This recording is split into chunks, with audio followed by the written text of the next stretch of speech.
Hey everyone, it's Joe Cosentino. Welcome to another episode of Coffee with Cosentino. Today we have Tim Mitchell. He's the owner of Mitchell and Doonan Accountants right here in the Bronx on Williamsbridge Road. Welcome, Tim. Hey, thanks for having me. How you doing today? Good, doing good. Good. Thanks for coming on. Yeah, of course. Good. So tell everybody a little bit about you, your family, your background, where you came from, where you grew up. Yeah, so how you got to become an accountant. Yeah, so I grew up in Eastchester. I know that's where you live now. Yeah. Eastchester, Tuckahoe area.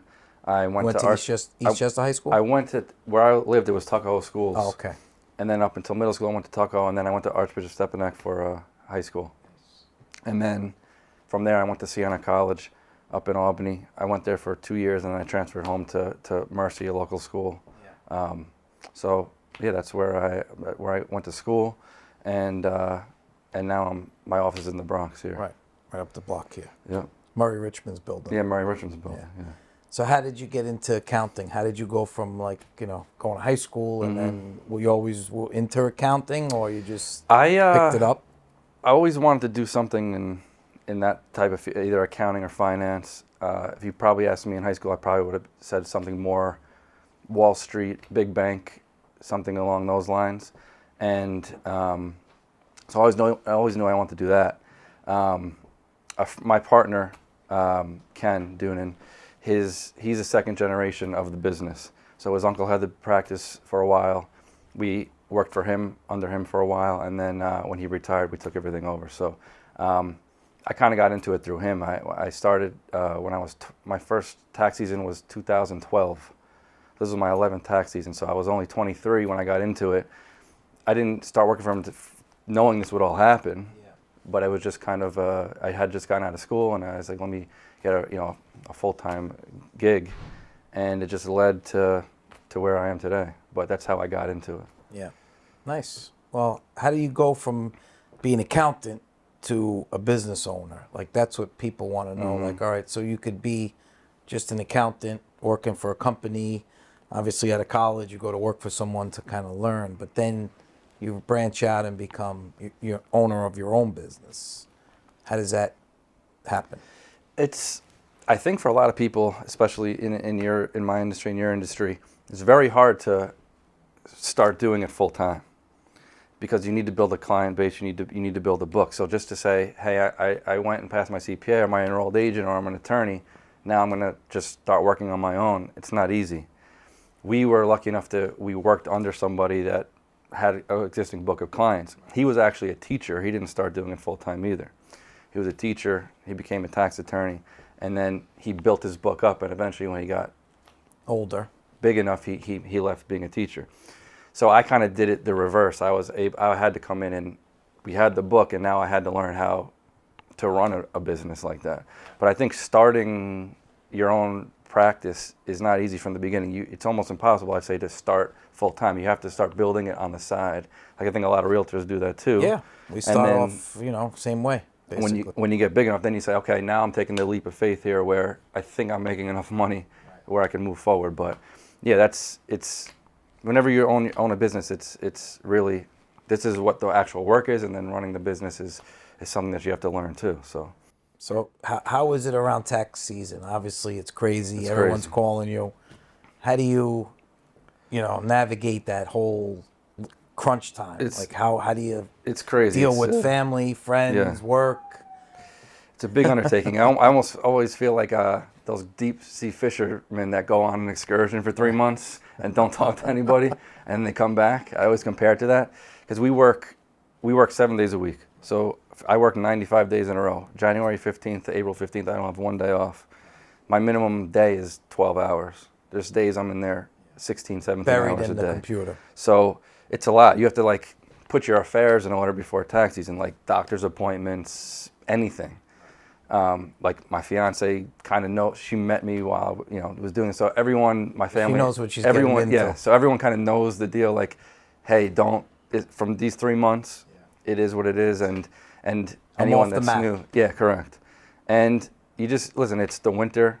Yeah. It's cold. No one's doing anything. I always say, if this business was tax season during the summer, I would not be in this business, just because you don't feel like you're missing too much. And finally, this year was kind of back to normal. Everything with COVID got so screwed up they extended the tax seasons, and this is finally the year where we feel like, okay, we're back to normal. Last year got really, really stressful, and for the first time ever that I felt like I was questioning even if I wanted to even be in this business anymore last year. And every accountant, all the colleagues I talked to said, I have a guy who we purchased his book of business. He works in the office. He's been doing it for 40 years, and he said this was by far the worst And tax they changed the season. tax code. In the middle, Yeah, unemployment. It's been the last 3 years. Benefits, taxable, not taxable. PPP loans. It was crazy. What they did was really crazy to what people in my profession, just on the fly changes, and it was just really hard. But we got through it, and it just having a good team and having a system. We're kind of like almost like an assembly line of how it works, and you got to stick to the system. Got to have a system. Yeah. Like even in my business, I see a lot of realtors who come from other agencies. They'll come work here, and it's a learning curve. Mm-hmm. Like sometimes the system that we have works for me, works for my company. They might not fit into Correct. the system, and it's tough. It's a tough challenge to really be like systemized. People don't realize without a system, you can't have a business. Yeah. And whatever system works for you might Correct. not work for the next guy, but it's got to be like you shouldn't have to always be in your business. That's correct. If I want to work remotely or work somewhere else or take a vacation, my business is running. That's correct. Like they don't always have to deal with Joe Cosentino. I have other realtors. We have 30 agents, so they know the system, and they all work in our system. So if you have a system like that set up for your business, that's definitely a recipe for success. I know we have our group that we talk on every week too, and we always talk about this. I always like to get insights of other accountants too, and say, how do you do this? Because I'm always curious. I never worked at any other place. I worked at the place I'm at now, and that's it. So I don't really have insight from other places. And like you said, what works for us works, but it's always good to get an idea of how other people do things. Sure. But that's how you learn. The system is the system, and you're exactly right. You want to be, if you're hiring new people, it's like the Yankees or the Jets, right? The Yankees and the Jets will always be the Jets. You could switch the players, you could switch the coaches, but the organization should be the organization, and that's what we try to do too. Yeah. Well, what about I get a lot of tax questions. So when you sell someone's home, obviously they get a big influx of money. Mm-hmm. You have 1031 exchanges, Mm-hmm. which I want you to talk a little bit about that, which is a big part of our business. Yep. I mean, I deal with clients that sell big properties. Sometimes there's millions of dollars in an account. How do you advise your clients? Because I don't like to give tax advice to anybody. Mm-hmm. I tell them call the certified professionals. Yeah. Call the professionals when it comes to Correct. that. I could only give you a recommendation. Same thing with law, and I'll Correct. advise you on the real estate side, but you really need to talk to your accountant. I think the first thing you should do before selling any house, before you even call the realtor, is have a conversation with your accountant. Because there's a lot of people that come into me and it's a rental property they've had for 20, 30 years. And after I sit with them and tell them the numbers they're looking at, they decide not to sell it a lot of times. Because of the tax. Correct. And 1031s are very important, but they're also very timely. It's complicated, and you don't have you need to basically Small have window. that other property lined up. Yeah, and you don't have 60 days to Yeah. identify and Yeah. 6 months to close. So you don't ever want to do it the reverse way. You don't ever want to sell the house and now you're scrambling to do a 1031, and you want to get that advice first. What's the tax liability I'm looking at first? Because that's going to, you may not sell the house if that's the case, especially with older people.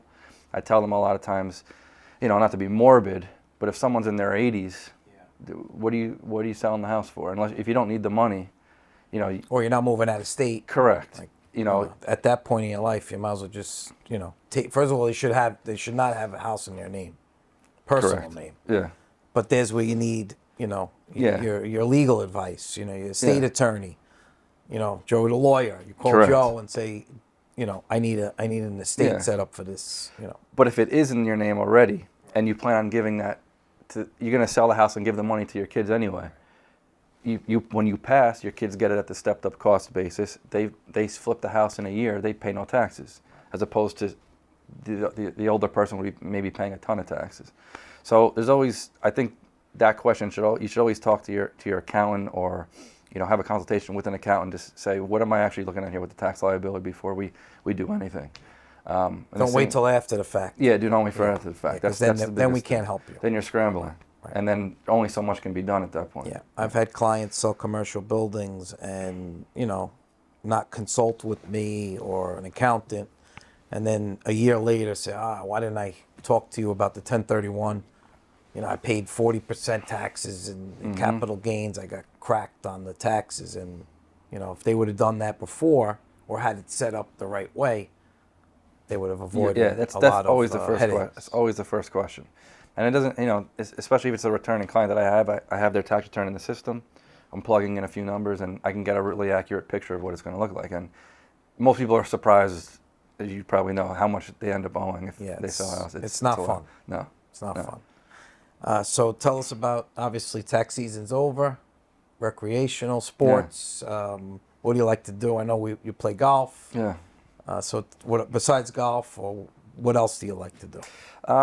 I'm getting married in June, so I got a lot of stuff going on. Thank you. So I got a lot of stuff with that planned. I do golf. I'm hosting the golf outing with Tony and these guys on Why Not You Media too. So I got a lot on my plate there.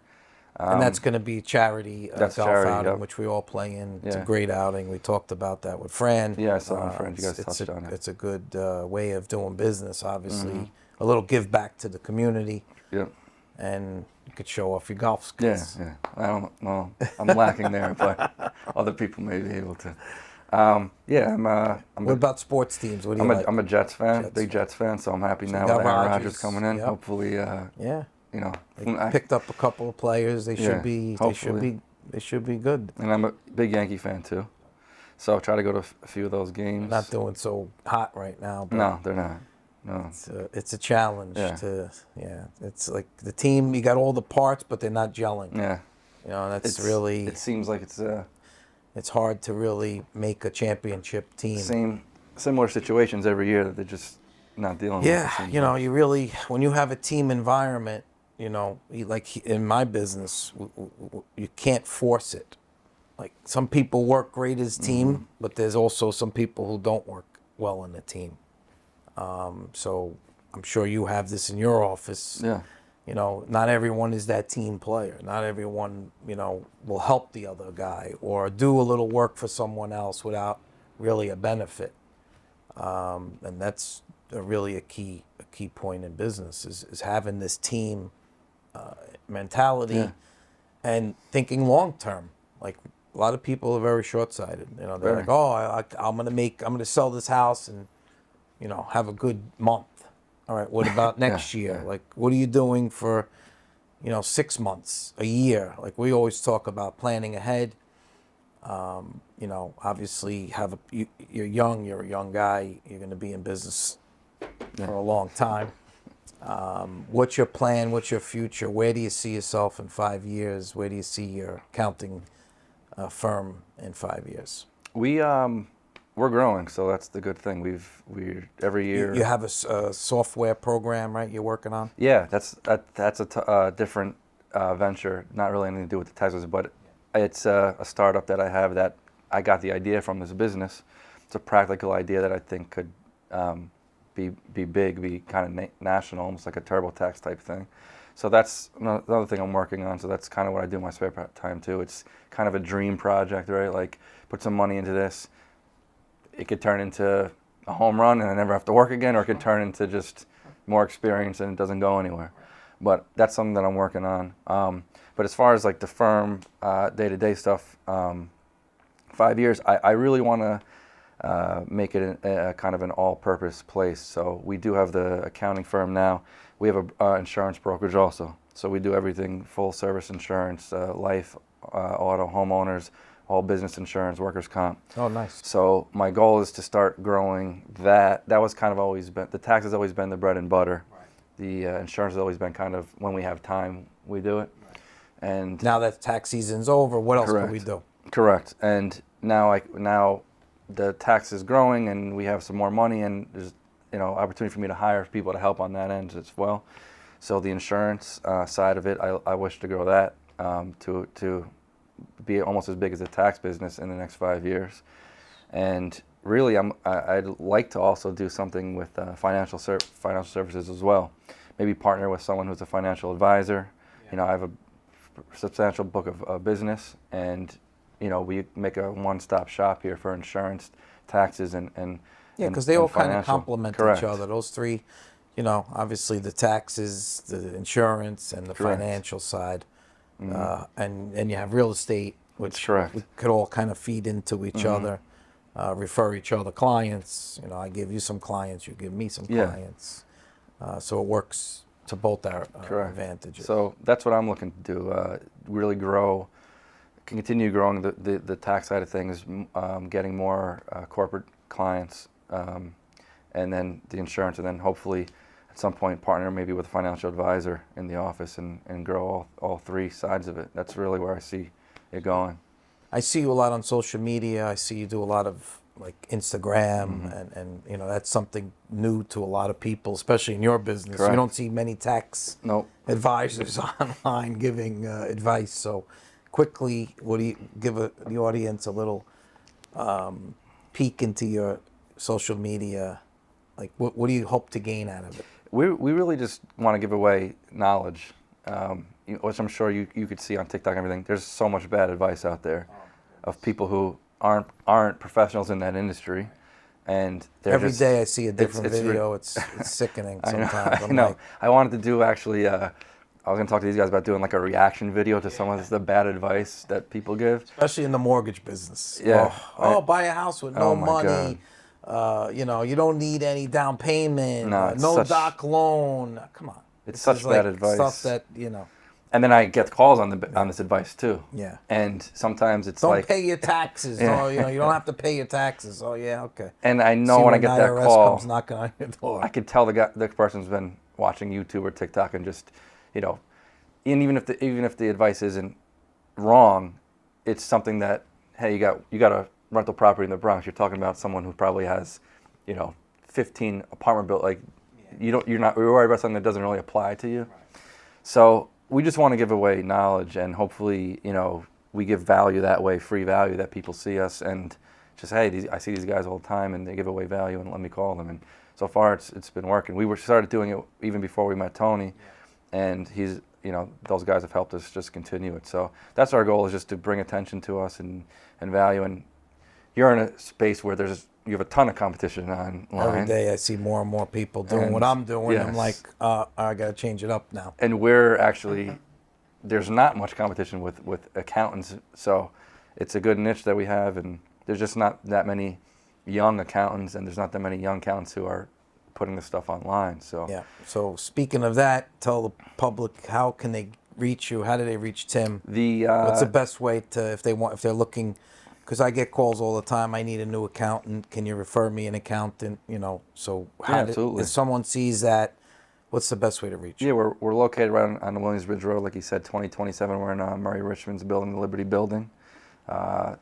Email me is the best way. Tim@mitchellanddoonan.com. N spelled out A-N-D. The Instagram is Mitchell and Doonan, I think, as well. A-N-D spelled out.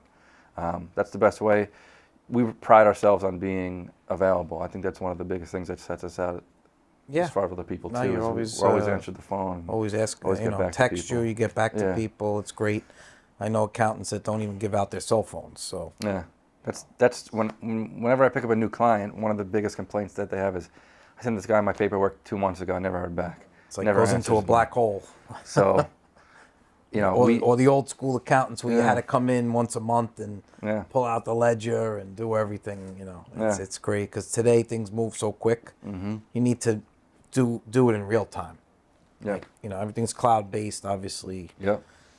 you go in your software and you could make changes, and then, you know, it's good to work closely with the Yeah. accountant. Years ago, we didn't have that luxury. Like, I'm talking 15, 20 years ago, before you were in the business, you had to wait.